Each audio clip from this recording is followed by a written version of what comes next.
छत्रपती संभाजीनगरात लोकशाही मराठीचा इम्पॅक्ट पाहायला मिळतोय। वाळू माफियांवर लगाम लावून कारवाईचे आदेश देण्यात आलेत। सूत्रांकडून ही माहिती समोर येते।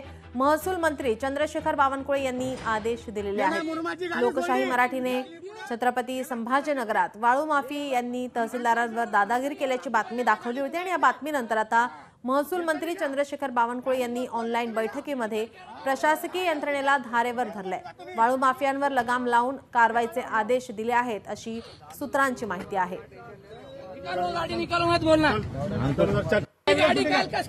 मुरमाची गाडी सोडली याला कुठे धरली ती याला आमका 2 लाख रुपये त्याच्या गाडी सुधाई नाही हा येतं बी घ्या गाडीत बसतो येतं बी घ्या